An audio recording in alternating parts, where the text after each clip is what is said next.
So good morning, everybody. My name is Maria Unguritori, and I am the Associate Director of the Global Engagement Office here at the University of Montana. And we're excited to have you all join for one of our International Education Week important events, introducing you to University of Montana's two very important partner universities. And we have here, I'll have them introduce themselves, but we are going to be introducing to you the University of Graz in Austria and your University of Aarhus in Denmark. And we have been partners for a long time, had very, very strong student exchange, and also have exchanged some faculty. And looking forward to only strengthening our partnership. And I think it's really important that during these events that we invite them to join us and hear updates, what's happening at the universities, and we're really excited about that. So first, we are going to be learning about the University of Graz. So Christa, take it away. Thank you very much. Thank you for the invite and the possibility of presenting Uni Graz to the students of the University of Montana, because we're very, very excited to hopefully very soon welcome students from your university again on our campus. I think you have to authorize me to share my screen in order for me to also show the presentation. So I've been working with the incoming students for about the past 10 years, which is a great pleasure of mine, because having been abroad, having had international experience as well, it is very clear to me how important this experience is. And it's always a pleasure to welcome our incoming students on campus, to guide them through the semester, and hopefully help make the semester one of the best ones in their lives. Can you share it now? Yes, thank you very much. Okay. There we go. You should now be able to see my presentation, correct? Great. Yes. So let me get started by giving you an idea of where Austria is located, for those of you who are not too familiar with this tiny country in the middle of Europe. So we like to call ourselves the heart of Europe, but we understand that many countries claim that for themselves. So you can see Austria surrounded by Germany, Switzerland, Italy, Slovenia, Hungary, and so on. So a good starting point for trips, as we found out from students.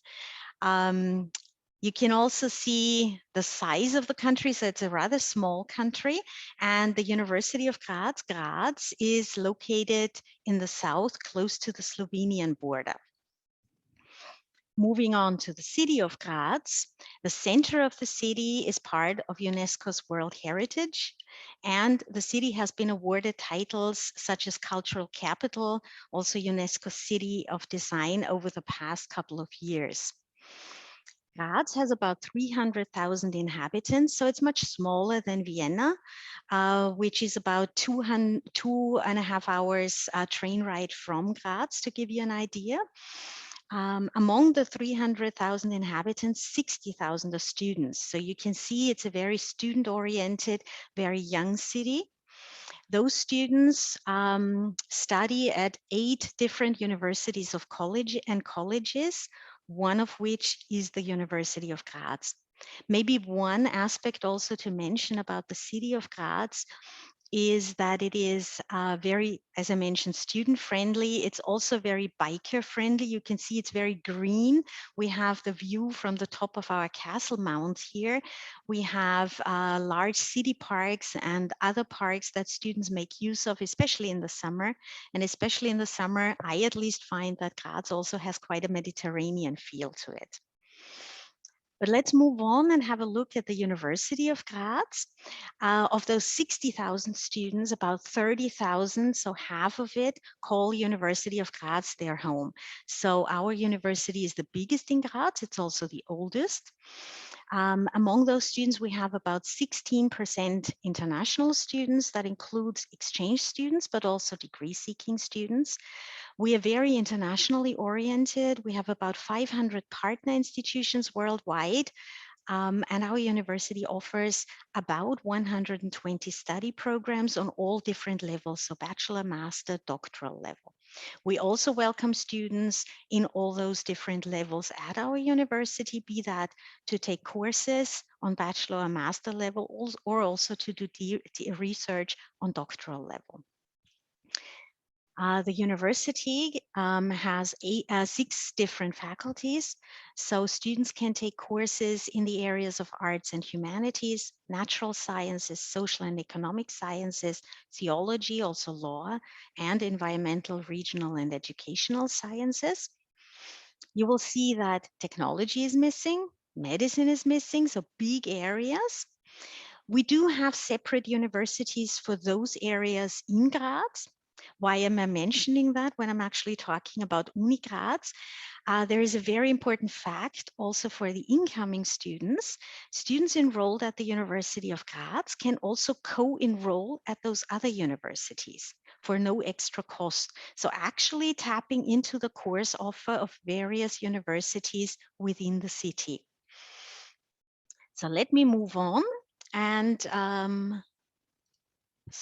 let me move on to courses and study fields. While University of Graz does not have degree programs fully offered in English on offer for exchange students, we do have quite a large number of courses that are offered in English. In some fields of study, there is a large variety allowing the students to basically compile their courses for the semester or yearly exchange within this one field of study, like English and American studies, business, economics, philosophy, psychology, sociology, and also law. That also includes human rights and political science. However, we also have a lot of incoming students from other areas of study looking for English taught classes. What they will usually do, especially on bachelor level, that's a possibility to enroll the students in several fields of study, allowing them to take courses across faculties and across different fields of study. We have a specific search engine for English taught courses to facilitate it for students to actually look for only those courses that are taught in English. The prerequisite as far as language goes is level B2, either in German, if the students intend to take courses in German, or in English, if they intend to take courses in English. A full workload for incoming students is about 24 to 30 ECTS. That is for information purposes, because the decision about how many ECTS students have to cover on exchange is taken by the home university. I already mentioned that on bachelor level, enrollment is possible in a multitude of fields of study, and also co-enrollment at other universities is possible. For a couple of years now also, we are providing students with an electronically signed transcript, so we don't have paper transcripts anymore. We, of course, have a wide range of support mechanisms for incoming students. That includes a welcome week, also a German language course, either pre-semester, where they can already collect 6 ECTS before the semester even started. Of course, those language courses are offered on all different levels, but there is also German courses during the semester. Of course, there is a buddy program. The organizers not only offer this program, but also a lot of events throughout the entire year. We have a good network of academic advisors. That is one professor per area of study who is a contact specifically for the incoming students prior to their stay, during their stay, and will be available for any academic questions they have. Of course, there's also support for visa, residence permit, health insurance sign up if that should be necessary, and of course, also an additional support for students with special needs, where we have a specific office offering additional support. A little bit about housing and meals. Housing is offered in a variety of different dorms. All those dorms are co-ed and centrally located. That might be quite different in the US. In Austria, in Graz, our dorms are in residential areas. They're part of the city and easily reached from campus and from other parts of the city as well. They usually have apartment-like setups with shared facilities, and further information is available on the website. While we don't have meal plans like you do have in the US, we have a wide variety of cafeterias, but also restaurants on campus and surrounding the campus where students get discounts, of course. Also briefly about the academic calendar, because I know that there are sometimes overlaps between your academic calendar and ours. So the winter semester would typically start with the German course and the welcome events in September, and then the lecture period from October until the end of January. Moving on to the summer semester with the welcome week and German course in February, and then the lecture period from March to June. At the University of Graz, we consider an international exchange a very important part of the student experience.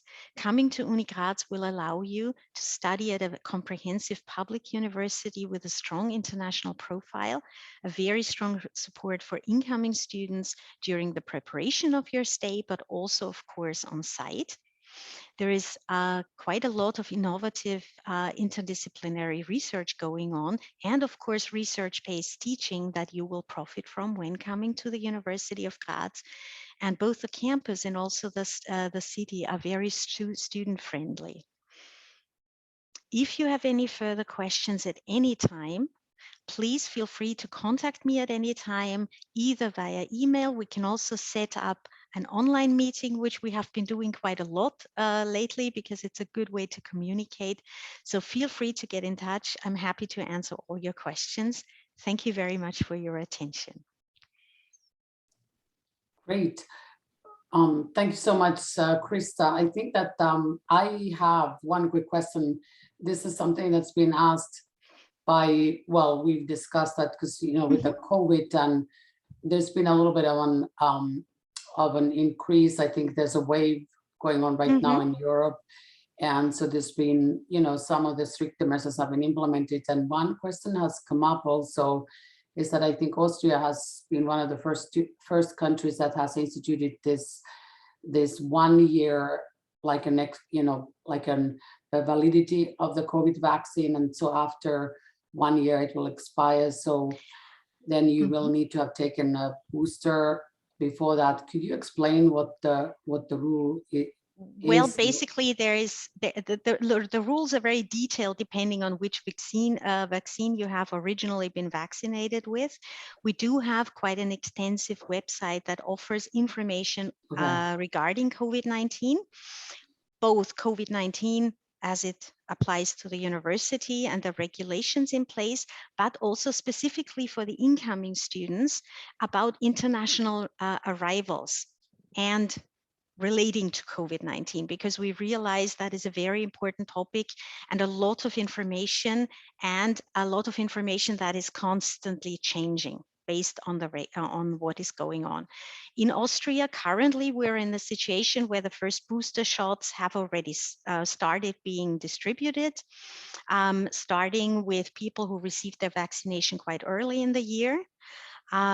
We are at the moment preparing an email, for example, for the students who are on site, the exchange students, informing them how to proceed regarding their booster shot, depending on how long ago they have received their vaccines and what kind of vaccines they have received.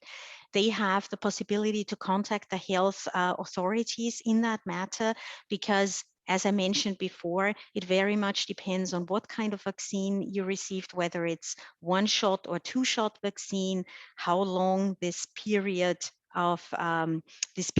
is before you need to get a booster shot. And just to give you a general idea of also vaccination numbers, generally in Austrian, I think the numbers are not as high as we would like them to be. about 60% of the population has been fully vaccinated. However, among the students, the number is significantly higher. I think it's around 80 to 85%. And especially with the regulations that have just recently been put in place, we realize there is spikes in vaccination numbers within the last 2 weeks, just as a reaction to the situation and the regulations that have been put in place. Has Austria instituted still what is, for example, in France, is using the Green Pass, and in some of the states in Germany that, you know, only like you will need to present your proof of your vaccination in order to access public indoor spaces?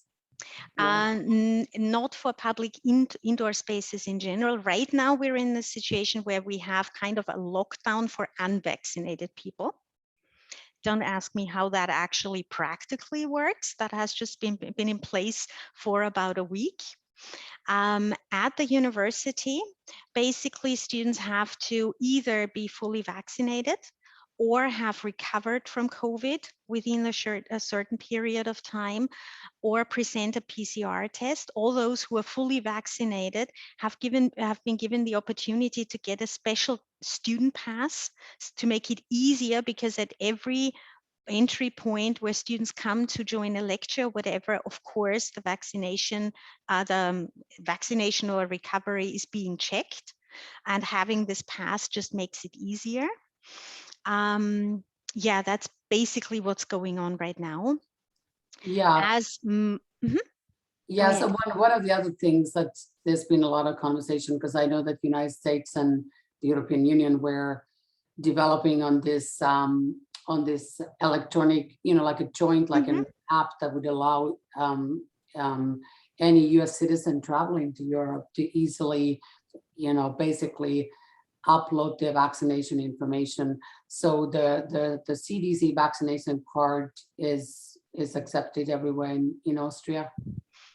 That is something you would find information on our COVID-19 international arrivals website, because that website has all the regulations for all the students coming from the different countries that join us here in Austria. Yeah, it has been, I mean, mainly like in the access to public or, you know, any places. So, because that I think is somewhat confusing, and I've always wondered, like, what's the best place to find out information, what's happening to these rules in the different EU countries. So I don't know if there's a central place. I don't know if you have a central information point for all the regulations in all of Europe, because even in specific countries, the regulations change quite quickly. And so that is, for us, that is the reason why we have set up this COVID-19 International Arrivals website, because that for us is the best place to have the information up to date at any point. We have one colleague in the office who keeps a very close eye on any changes that might occur. And this website not only has information about what kind of documentation you need for arrival or for making it to Austria, but also information in case that is not currently the case, quarantine is necessary. So all of this information, all of the contacts related to this topic are available on this website. Great, thank you. Thanks so much. You're welcome. Yeah, it was wonderful. Thank you so much. And I think that we can also take more questions, but I think maybe now it's time for Mette to go and for us to welcome the introduction about University of Aarhus. Thank you. Thank you so much, Maya. I will share my screen. Hopefully it will work. Is it looking good for all of you? Yes, we can see it. You want to still... You can see it? Yeah, that's good. Yeah, that's okay. Great now. Okay, so hello everyone. I represent Aarhus University in Denmark. My next slide is just very brief, introducing myself.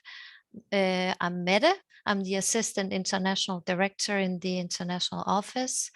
I have worked in the office for 15 years, so I'm very experienced. And I also inserted my email address in case you have any questions.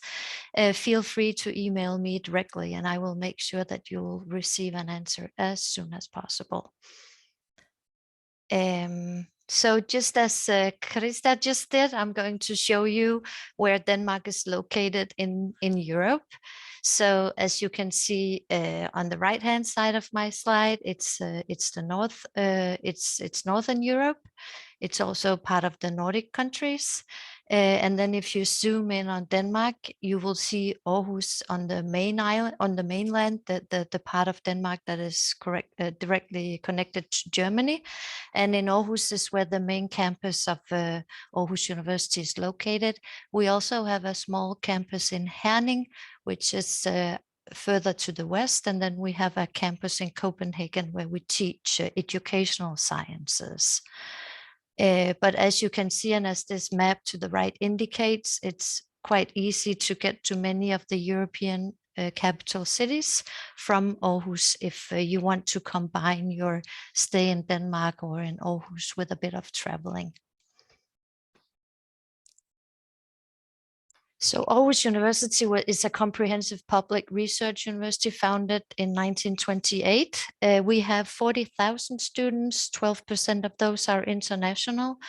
It's the biggest university in Denmark, together with Copenhagen, we're the same size. We have 3 campuses, as I just mentioned, and 5 faculties. So natural sciences, technical sciences, business and social sciences, arts and health. So reasons to choose Aarhus University. Well, we are a highly ranked university with international accreditations. We have the Triple Crown accreditation within business, which may be familiar to some of you. We have a high number of courses taught in English. We also have entire degree programs taught in English, but that won't be so relevant in this case when we talk about exchange students that only come for a semester.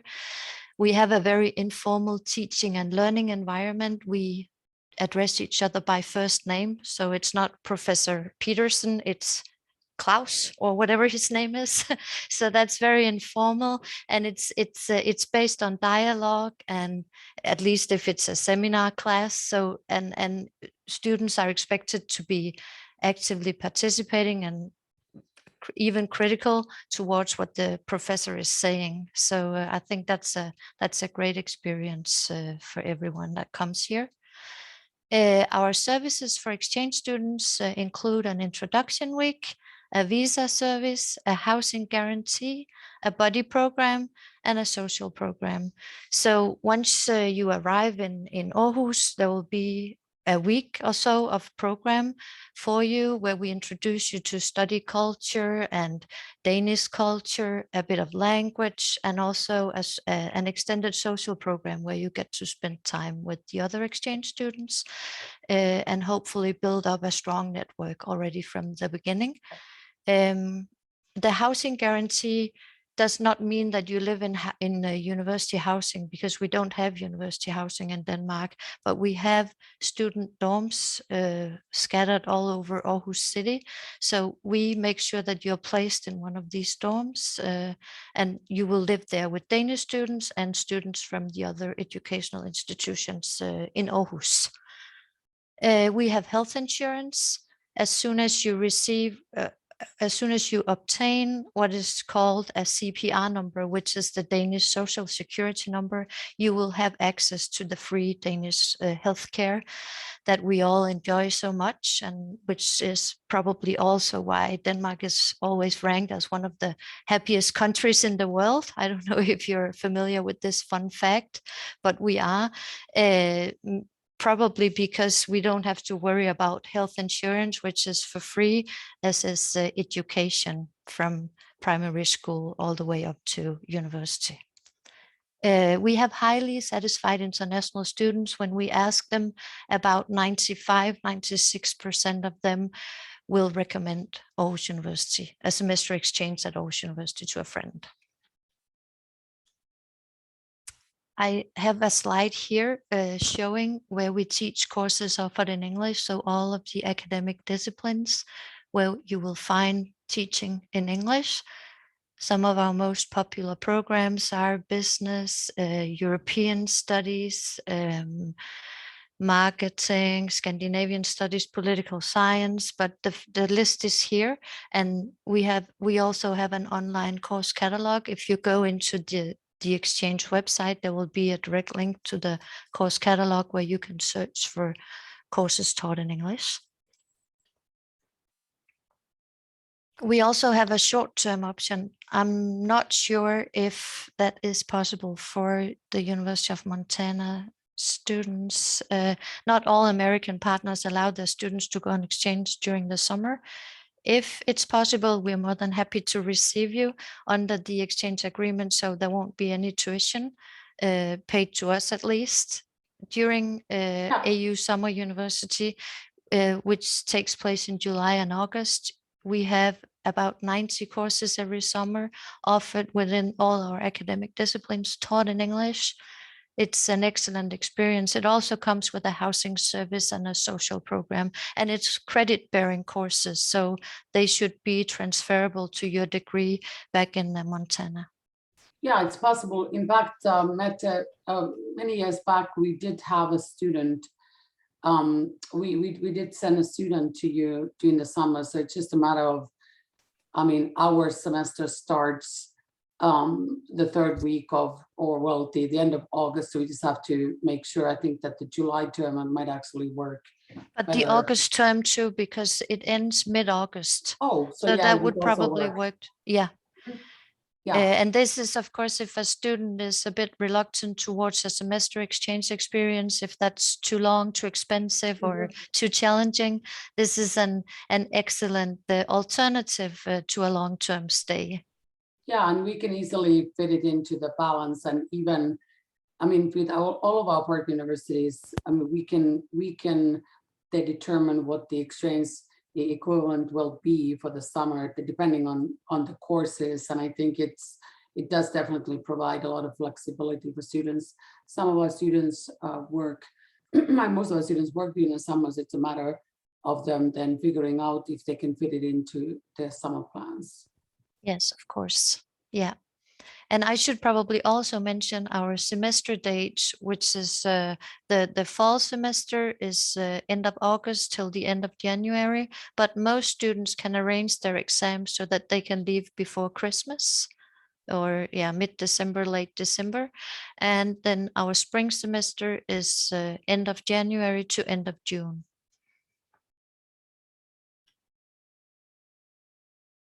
So this is reasons why you should choose Aarhus and Denmark. So Aarhus is actually student city #1 in Denmark.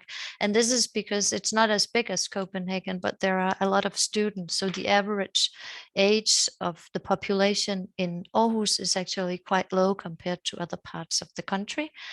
And our campus, our beautiful campus, is located in the city center of Aarhus. So it's close to cafes and shops and bars and whatever you want to do when you're out of class. Aarhus is also located by the sea, so we are close to beautiful beaches. There's an example to the right where we have a picture of one of our beaches. We have a huge harbor which has been developed magnificently over the past 3-4 years, or maybe even 10 years, we've built a lot of nice places by the harbor, and it's become like a cultural hotspot here in the city. And we also have big forests, only a short bike ride away from the city center. So communication is not a problem. Everybody in Denmark speaks English. Even the bus driver would speak English. It's a safe and friendly and stress-free environment. So it's I think Denmark is known for a very well-functioning work-life balance. We only work 37 hours per week. That is the average working hours. So it's a place where you also value family time and time to do other things than working and studying. You do not need a car. You can go by foot because Aarhus is not that big, or you can do what most students prefer. You can get yourself a bike, or of course make use of public transportation. Yeah. And yeah, the tap water is like bottled water. That is actually true. So when the international students arrive, they get a water bottle, and then they can fill it up with tap water during their stay in Aarhus, which you can drink just as well as you can bottled water. Yeah, okay, this is what some of the things that Denmark is known for. Denmark is actually a monarchy. We are called the Kingdom of Denmark, and the nice elderly woman is our queen, Queen Margaret II. We also have a couple of very popular TV series on Netflix. One of them is The Rain. Denmark is very committed to green energy. You'll see a lot of wind turbines in the landscape when you travel here. The cake is a Danish. That's what I think you Americans call a Danish, which doesn't actually have anything to do with Denmark, but we are well known for it anyways. And then the concept of hygge, which is something that students coming here will definitely get to know, because it's a way of creating a nice ambience where you drink tea and light little candles, and then you have a conversation and you're indoor in a cozy environment. So that is something that is also very closely connected to Denmark. And then Lego is Danish. The Lego headquarters are still based here are still located here in Denmark. That's a fun fact that most people don't know. Oh gosh, this brings so many memories. Yeah, I know, Maya, because you're Finnish. So yes, in Scandinavia, I also spent a lot of time in Austria. Yeah. While actually a high school student and university student also. So it feels like home for me in certain ways when I'm looking at your pictures. Yeah. I think one of the questions, thank you so much for these wonderful presentations. I think one of them, I'm almost done, Maja. I have a couple of more you slides. have a couple of slides. Sorry, Yeah, sorry. but this was not so serious. I know it was not that academic, but I thought it was fun to share with you. This was just, I did not make this slide, but I like it. The Danish weather, the 4 seasons, the yellow plants during the spring, the snow during winter, autumn colors, and then of course the lovely summer where you can go into the sea. And then I have this slide, which is quite important because it has also another email address the student can use, and it has the student exchange website, a link to a video, and the link to the course catalog, and some of our brochures online. We try not to print them anymore, but we put them, of course, on our website so students can browse them online. And that is the end of my presentation, and I'm happy to take questions.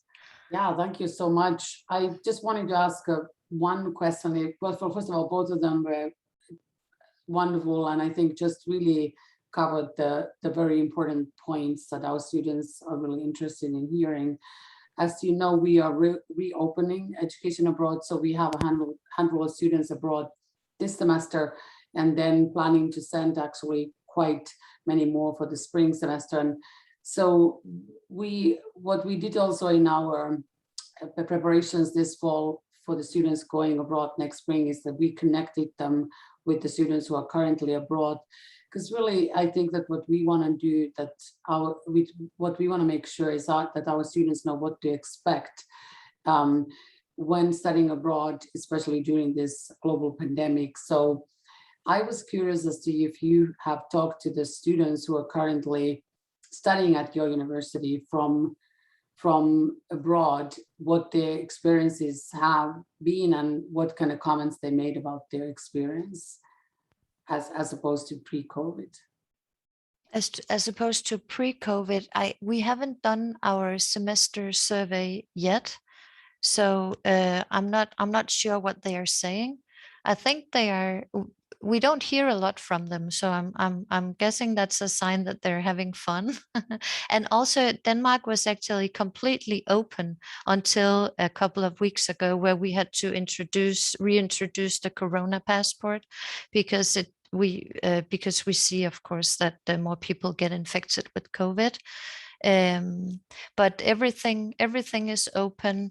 We hardly have any restrictions. So I think most students are just living a normal life without many thoughts about COVID.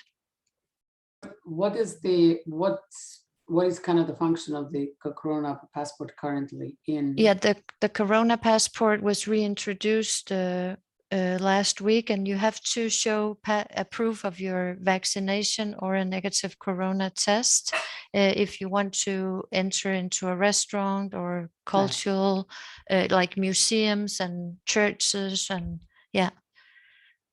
And also, we are not allowed to congregate more than 200 people right now without the Corona pass. Oh, okay. If you have the Corona passport, you can enter as many people as you like. And we are also offering booster shots now, which of course would include also international students. If they have a double Pfizer vaccine and need the booster shot, they can get that through the Danish health insurance. That's awesome. Great. So Christa, what are the students saying? We currently have a student at your university, so she's happy. We've been in touch with her. And so what are students saying in Graz? Same as Mette, we haven't done any official survey yet, but we have students come to the office, of course, with various questions and so on. And we've also recently had a meeting with our students from the ESN section, and they are in close touch, of course, with the students because they are organizing all the events and so on. They're very well aware and taking good care of our incoming students also as far as keeping with all the regulations are concerned. And I've just heard from students that they are feeling at home here in Graz, that they are having a wonderful time. Of course, they do have to follow the restrictions. They are used to doing that also from back home. But with all the information they are being provided with in the updates, they also feel that they are being safe and that they are always being provided with the information they need to move forward. So that is quite reassuring as well. That is really wonderful to hear. I mean, I think that everybody realizes this is going to be with us, this code, for a long time, and it's going to more become like a seasonal virus, and we just have to establish protocols and you know how to deal with that. And so we're really excited. It's just good to hear the updates, and I think that what I've been really excited is that also this pandemic has allowed us to be in a lot more closer contact with all of our partners abroad, because we are a lot quicker to be doing these virtual meetings than we were before, and I think that's exciting.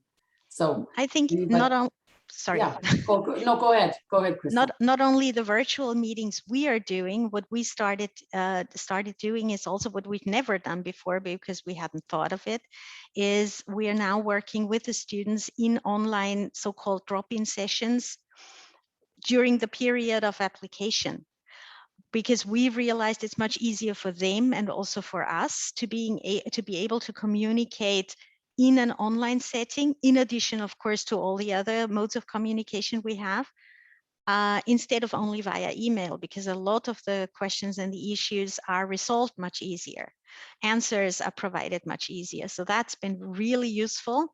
And so that's also a positive aspect of what we've learned from this period that we're not very happy about. So are you offering, I saw that actually, Christa, so are you offering that periodically, or how have you arranged it? Because I think that's we actually talked about this with McKenna when we saw that you're offering, and I think it's a great idea. We started doing it in the summer semester for the students who applied for the winter semester, and we had quite a couple of sessions because the application period or the period of preparation for the winter semester is much longer. So we must have had about 4 or 5 of those sessions. And basically it's allowed us in every session, depending on where we were in the timeline, to focus on specific topics that we realized that students had a lot of questions about, and at the same time allowed the students to ask any questions that had come up until that point. And usually, I'm sure we're all aware of the situation. If one student asks a question, usually 15 to 20 others have the same question. And that's also so much easier to deal with in a better way for everybody in such a setting. For the summer semester now, we've done, I think, 2 of those sessions. And we're keeping to the sessions, moving now to preparations of the stay and so on. Yeah, I can recommend it as well. We have those online Q&A sessions as well, leading up to the beginning of the semester, and it's been very useful, both for us and for the students, because the questions are often the same. Exactly. Anybody else questions? I think I've answered Laurel's question. To the right, On the Laurel heard that Denmark is one of the happiest countries in the world. I think we are battling with Finland and Norway. But we are usually in top 3 and then we take turns on being number 1. But I think it's lack of worry. I think it's because we don't have to worry about sending our kids to school because it's for free. And also we don't have to worry about hospital's bill or health insurance plan because we get that via taxes, of course. We pay for it over taxes. Yeah. You know, I thought that Bhutan was also high up there. They have this happiness index. And yeah, it's the happiness index. Yeah. Oh, so it is actually the happiness index. Yeah. Yeah. Yeah. Because our international student association president is actually a Bhutanese student, and she just, when we have an opening ceremony for our week yesterday in our university center. So she made a wonderful speech and talked about the happiness in Bhutan. So, well, that's really nice to hear. Yeah, I don't know how Finland fares in this, like you said, very high seems to be. Yeah, so. Very high. It's the welfare states, I think we rank quite high there. Yeah. Yeah. Yeah.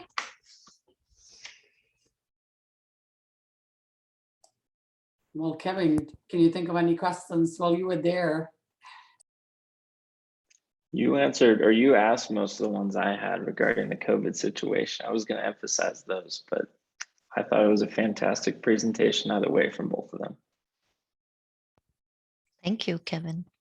Yeah, I think we're quite excited that we've been able to, our students have remained very globally engaged, and we have so many students who have had to defer so many times, and also now our next application also, I don't know, Laurel is here. So our priority application deadline for the academic year 22, the 23, so fall 22, and the year of the 22 to 23, so fall and spring semesters, is going to be on this December 10th. And then we have a final application deadline also in January. But if you're interested, Laurel, so definitely reach out to the Global Engagement Office at the University of Montana, and then set up an appointment with our exchange coordinator, McKenna Andrews. She had to step away. She's actually doing the drop-in advising online session at the same time today. And this is for our students who are scheduled to study abroad for the spring semester. So all of our students, by the way, who study abroad for a minimum of a semester, they are required to take a pre-departure course of 1 credit, where they also do research on their host country, host culture. And because we feel it's really important for them to be very well informed about the host countries where they're planning to travel. And they also do an interview paper with a student who has gone through a cross-cultural experience, so that they're very well prepared. And we connect them either to return study abroad students, or with international students who are currently here. So I think that really helps, and they have a very good understanding what to expect prior to traveling.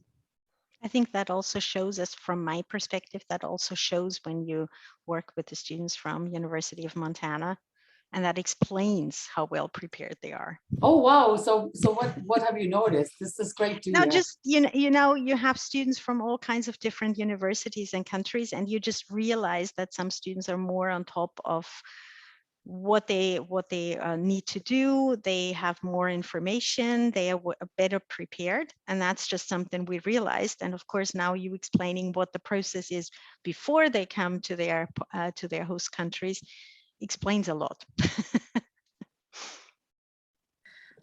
This is Mona. I have a question for Mette. I had to step away for exactly about 1 minute because I'm alone in the office right now, and there was a knock on the door. And as I was coming back, you were saying something about summer opportunities at the University of Aarhus. Could you repeat that, and could we discuss that for a second, please?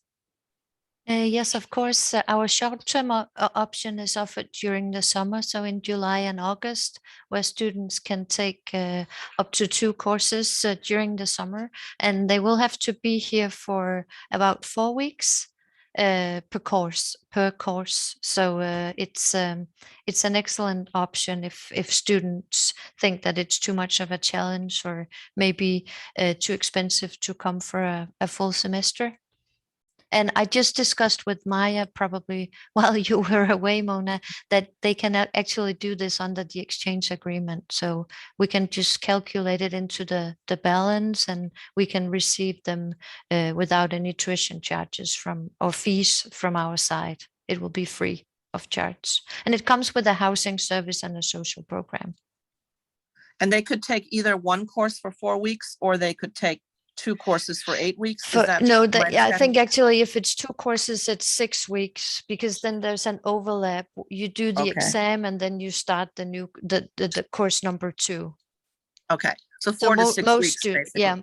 Yeah, and most students prefer to do just 1 course so they can focus on that. And everything is like credit bearing, so it's part of regular degree programs here at Aarhus University. So it's with a real academic content. It's not a culture course or a language course. Okay, thank you. You're welcome. Yeah, I think that is an opportunity for us to expand our partnership, is to be looking into these different options, for sure. The other thing that we have been reaching out to our partners is also your interest in developing maybe COIL courses. That is very, very much something that we are interested in. We've kind of branded our COIL unit in the Global Engagement Office as You Move. And so we have had now good experience with one of our partners in Japan. We received a small grant to develop a COIL course between our faculty member in our the theater staging and the faculty member at Sophia University. And it was actually a really, it was a great success. And I think what it allows is to insert these global components to a regular course, in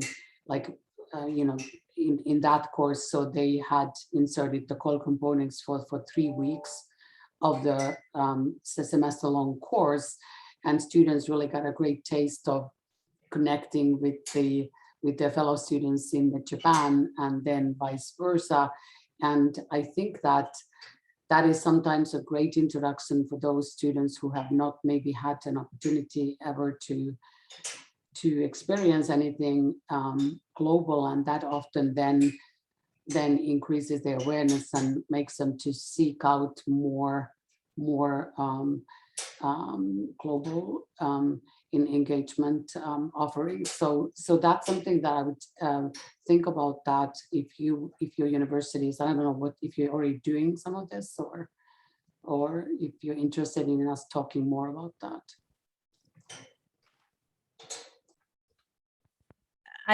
We would be interested, but we have a legal issue in Denmark. Is it, a COIL course would be online, right? Actually, so it's not, it would just be like a regular, so it would be incorporate into regular course offerings, so it wouldn't be entirely online. So basically, we would just have to identify a platform, an online platform that we would use for students to be connected. Sometimes it can be through the Moodle that we use here at the University of Montana. Then also students can connect also via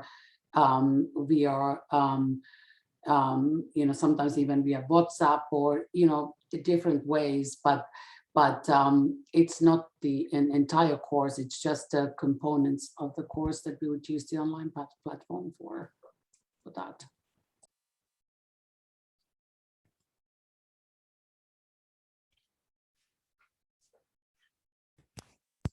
Christa, is University of Graz doing COIL? Not at the moment. So that is something we might be interested in and might be looking into. So we could discuss further. Laurel, do you have any more questions? Sorry to put you on the spot, but so nice that you joined. Oh, there's a question on Facebook. Let's see. I need to see. Trying to see, is that on the global engagement on education abroad? Can you see that, Kevin? The question looks like McKenna has. Oh, can students take classes at, both, I think that must be both at, okay. I can read it, Maria. I got it right here. You got it, okay. Yep. So this is for Meta. The question is, can students take classes at both Aarhus University and Aarhus Business School while on exchange, or are these entirely separate and realistically too far away from one another? Oh no, it's the same. It's the same campus. It's the same university. The Aarhus School of Business actually doesn't exist anymore. It's a faculty at Aarhus University, so it's completely integrated. So the answer is yes, you can. Yeah, and I think we actually joined, with our exchange agreement and balances, we incorporated them into one. So yeah, it was confusing at one time when you were kind of, going through the process, but I think now it's completely consolidated, and it's part of Aarhus University. So definitely, yes, business courses are available. And it's one of our most popular programs for incoming exchange students. Okay, well, we are at an hour now, 8:59 here. So what's the time for you now? It's 8 hours difference, right? We are about moving to 5 o'clock. Yeah, well, it's 5 p.m.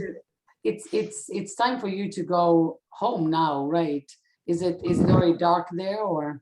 Completely dark. Much. Yeah. Okay. Yeah, that's sad, but that's winter. No, any snow yet? Nope. No snow. No snow. Okay.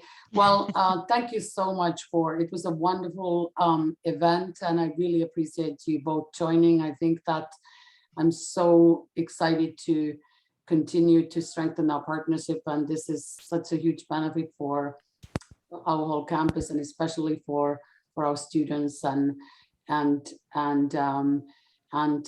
wish you also both a wonderful evening and a wonderful holiday season. And I know that we'll keep in close contact. So thank you again. Yeah, thank you for offering this opportunity. Thank you. Bye-bye. Thank you also. Bye.